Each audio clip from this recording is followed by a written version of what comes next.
Assalamualaikum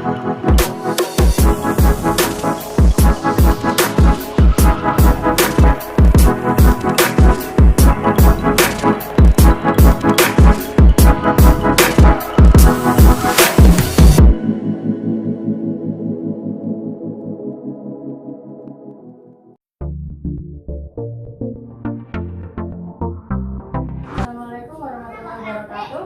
Waalaikumsalam warahmatullahi wabarakatuh. Ya, sebelum memulai pelajaran, silakan berdoa terlebih dahulu. Untuk mengawali kegiatan hari ini, mari kita berdoa dengan kepercayaan masing-masing. Doa dimulai. Doa selesai. Ya, gimana kabarnya teman-teman? Alhamdulillah baik, Bu. Alhamdulillah, puasanya aman? Aman. Oh ya, di sini Bu Guru mau menjelaskan terkait dengan buku besar ya. Jadi dengan kalian mempelajari buku besar, kalian itu akan mengerti gimana nanti caranya memindahkan jurnal umum. Jadi kayak akun-akun yang ada di jurnal umum ke buku besar. Dengan kalian mengetahui buku besar pun, ketika kalian mencari, misalnya nih ada bos masih tanya gitu, ini kemarin kas per tanggal ini tinggal berapa sisanya, kayak gitu kan. Nah nanti itu tuh bisa kalian lihat di buku besar yang bagian kas, dibuka, oh tinggal 1 juta kayak gitu misal, kayak gitu. Paham kan ya? Paham. Terus untuk metode pembelajaran kali ini itu drill, tapi nanti Ibu akan menjelaskan terlebih dahulu apa itu buku besar, kayak gitu. Ini Bu Guru akan menjelaskan, silahkan disimak baik-baik ya, bisa dicatat. Buku besar atau biasa disebut dengan ledger adalah kumpulan akun-akun yang digunakan untuk meringkas transaksi yang telah dicatat dalam jurnal. Jadi intinya itu di dalam buku besar itu nanti ada sejumlah akun-akun yang udah ada di jurnal umum, kayak gitu. Nah itu nanti dipindahkan ke buku besar, kayak gitu. Nah buku ini mencatat perubahan-perubahan yang terjadi pada masing-masing rekening, dan pada akhir periode akan tampak saldo dari rekening tersebut. Dengan ketika akun-akun itu sudah dipindahkan ke buku besar, nanti di akhir periode itu terlihat langsung berapa jumlah akhir dari akun itu, seperti itu. Misalnya kas dalam satu periode, 1 bulan gitu misalnya, 1 bulan Juni, nanti diketahui di akhir itu sisanya tinggal 5 juta, kayak gitu ya. Para akuntan membuat jurnal perusahaan yang dilanjutkan dengan penyusunan buku besar. Buku besar merupakan tahapan terakhir dalam akuntansi yang dikenal dengan istilah Book of Final Entry, yang menghasilkan ringkasan data yang sudah diklasifikasi. Buku besar ini berisi tentang perkiraan pengaruh transaksi keuangan terhadap perubahan sejumlah akun, yaitu aktiva, kewajiban, dan juga modal perusahaan. Data dalam buku besar akuntansi belum ditampilkan secara rinci seperti rekening utang, piutang, dan persediaan barang dagang. Oleh karena itu, nanti akun-akun tersebut itu bisa dibantu dengan buku besar pembantu, kayak gitu. Misalnya nanti piutang, buku besar pembantu piutang, seperti itu. Jadi buku besar itu memiliki beberapa fungsi, diantaranya yaitu sebagai alat untuk meringkas data transaksi. Jadi kalau misalnya awalnya kan itu kan di jurnal umum kan masih tercampur-campur antara kas, modal, piutang, atau persediaan atau apapun itu masih menjadi satu semua, seperti itu. Nah nanti di buku besar ini secara nggak langsung dia itu meringkas transaksi-transaksi sesuai dengan nomor akunnya masing-masing, seperti itu. Jadi udah langsung kelihatan semua kayak gitu. Nah fungsi yang kedua yaitu sebagai alat untuk menggolongkan data keuangan sehingga mudah untuk membuat laporan keuangan lainnya. Yang ketiga yaitu sebagai alat untuk mengetahui jumlah atau keadaan rekening. Jadi seperti yang dijelaskan di awal tadi, ketika semua transaksi dari suatu akun sudah dimasukkan ke dalam buku besar, otomatis nanti terlihat saldo akhir dari akun tersebut, kayak gitu. Udah? Ya. Dan yang terakhir itu ada sebagai alat yang menggolongkan data keuangan dari transaksi dengan jumlah besar sampai jumlah kecil. Jadi di situ nanti ada kayak setelah masuk ke buku besar semua, nanti ketahuan akun-akun mana aja sih yang saldonya itu masih besar, saldonya kecil. Di sini siapa yang tahu gimana bentuk buku besar? Belum tahu, Bu. Belum tahu. Belum. Jumlahnya apa? Belum tahu. Belum. Mantap. Tak apa. Namanya juga belajar. Ya, mari kita cari tahu. Nah, jadi di sini itu ada 3 bentuk buku besar. Yang pertama itu ada buku besar bentuk T. Jadi dia itu bentuknya itu bener-bener kayak huruf T kayak gitu, cuma kayak gini doang. Nah, itu tuh merupakan buku besar yang bentuknya paling simple, paling sederhana dan paling enak dipakai.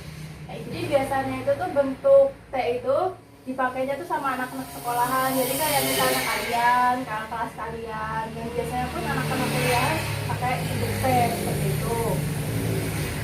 Untuk bentuk yang kedua yaitu skontro. Jadi skontro itu merupakan buku besar yang dia itu terbentuk dari 2 kolom. Maksudnya 2 kolom adalah, jadi ya bentuknya ada tanggal, keterangan, terus habis itu ada kolom debit dan kredit, seperti itu. Nanti saldonya ada di bawah. Jadi bentukannya itu kayak jurnal umum biasa kayak gitu. Ya. Terus lanjut ke bentuk yang ketiga yaitu stafel. Stafel merupakan bentuk buku yang digunakan jika diperlukan penjelasan dari transaksi yang relatif banyak.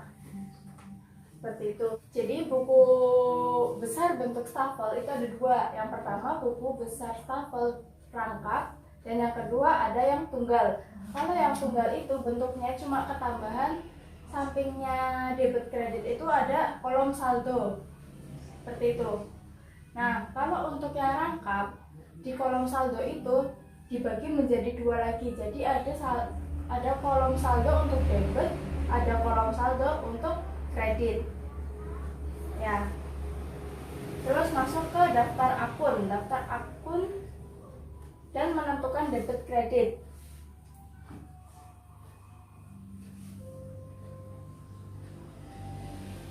Alat pengikhtisaran yang paling mendasar dalam akuntansi adalah daftar akun atau sering disebut juga dengan nomor rekening. Akun adalah suatu alat untuk mencatat transaksi yang bersangkutan dengan aktiva, kewajiban, modal, pendapatan, serta biaya selama satu periode tertentu. Jadi ketika misalnya ada kayak transaksi bertambahnya aset berupa kas kayak gitu ya. Nah, kas itu tuh yang dinamakan akun. Dia itu yang mencatat transaksi tersebut gitu loh. Ya, mudah.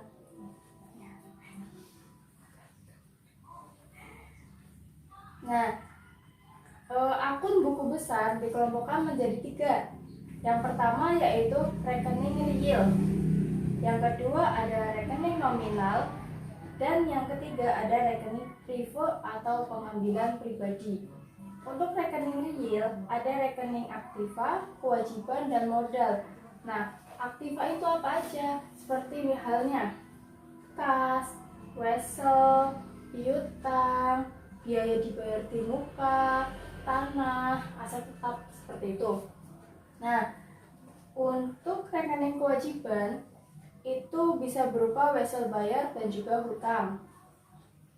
Misalnya hutang bank atau hutang usaha, seperti itu. Rekening modal ya seperti modal. Ya modal.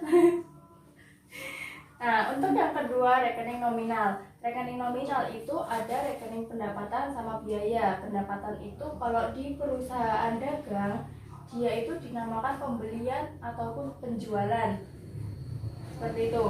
Nah, kalau untuk rekening biaya itu terdiri dari semua biaya yang dikeluarkan dalam satu periode. Misalnya dia memasang iklan, berarti nanti ada biaya iklan. Seperti itu. Untuk yang ketiga itu ada rekening privo atau pengambilan pribadi. Jadi misalnya si bos A itu tuh, bos perusahaan A itu tuh pengen ngambil uang dari perusahaan soalnya untuk kepentingannya pribadi, misalnya beli motor atau beli mobil kayak gitu. Nah itu nanti dimasukkan ke dalam akun privo seperti itu. Udah mudah daftar akun? Alhamdulillah. Sekarang memasuki materi posting ya. Jadi posting itu ayo apa ya? Posting. Ayo coba ini apa posting? Gak tahu. Tanya? Gak tahu. Oke, jadi posting itu merupakan kegiatan di mana kita itu memindahkan transaksi yang ada di dalam jurnal umum ke buku besar. Seperti itu. Sudah paham?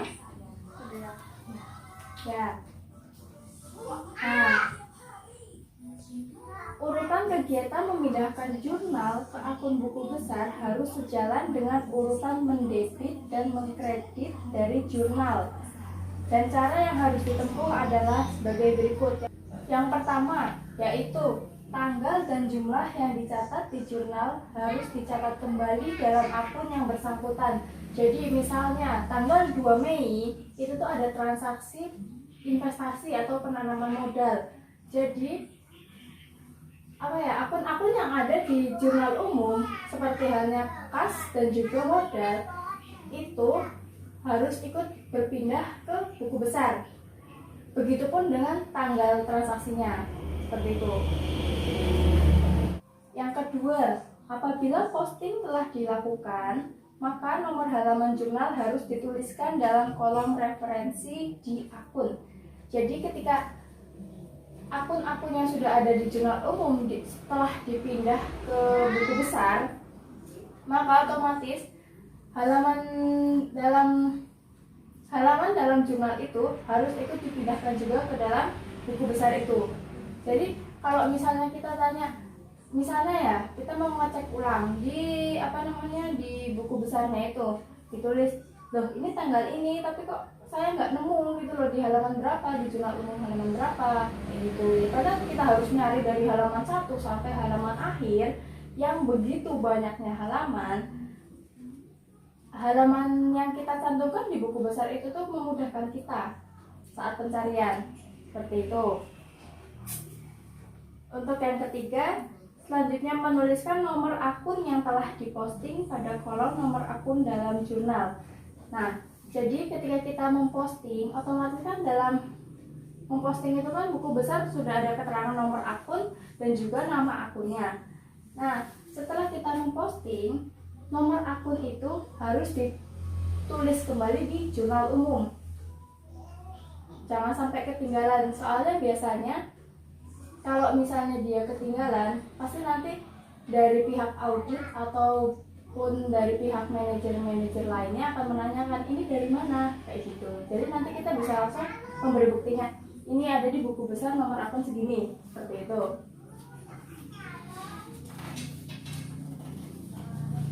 Ya, baik, materinya cukup sampai di sini ya.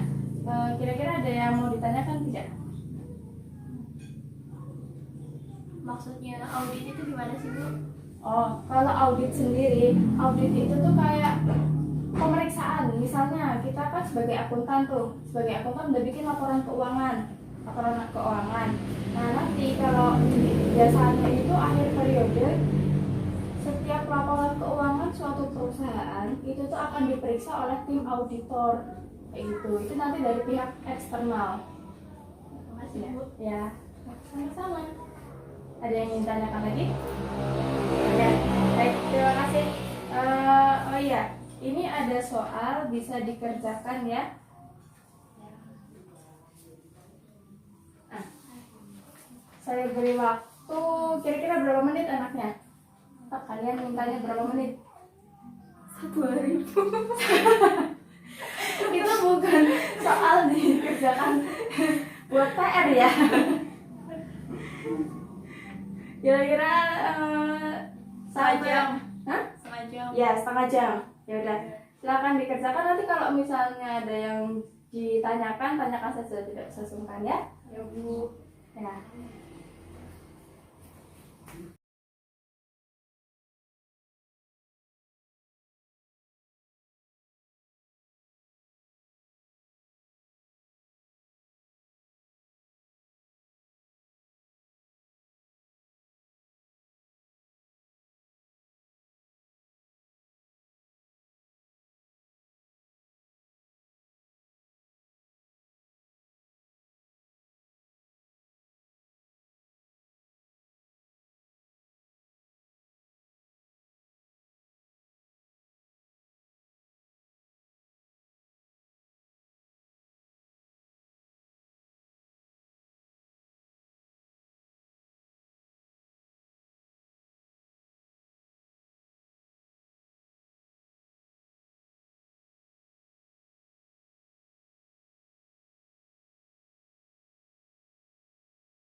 Bu mau tanya, Ya, gimana? ini caranya posting ke buku besarnya gimana ya Bu? Oh, cara postingnya. Jadi, misalnya ini kan tadi disuruh memposting ke buku besar. Misalnya kita pakainya buku besar bentuk T. Kita buat dulu buku besarnya. Buku besarnya. Nah, di sini ada transaksi di tanggal 2 Juni. 2 Juni itu kan ada kas dan modal. Pertama kita buat yang kas dulu. Kita buat yang kas, ditulis nama akunnya. Terus setelah itu tulis nomor akunnya, karena dia masuk ke dalam Aktiva, dia memiliki nomor akun 1 depannya, 101. Kenapa 101? Karena dia itu apa ya, akun pertama yang ada di Aktiva gitu. Jadi dia 101, udah nomor akunnya udah. Terus habis itu masuk ke ininya, tanggalnya, dia tanggal 2 Juni. 2 Juni kas ada di debit. Jadi untuk sisi kiri itu untuk penulisan debit dan sisi kanan untuk penulisan kredit. Kayak gitu. Berhubung tanggal 2 Juni dia ada di debit, ditulis tanggalnya 2 Juni. Nah, terus kas senilai 15 juta ditulis di debit 15 juta. Nah, terus sekarang ke yang modal tanggal 2 Juni juga ya, ditulis lagi kayak tadi, modal, nomor akunnya 301 kayak gitu. Modal ada di sisi kredit, ditulis tanggal 2 Juni di sisi kredit ya, senilai 15 juta. Ya, seperti itu. Sudah paham? Ya. Silahkan dilanjut. Ya.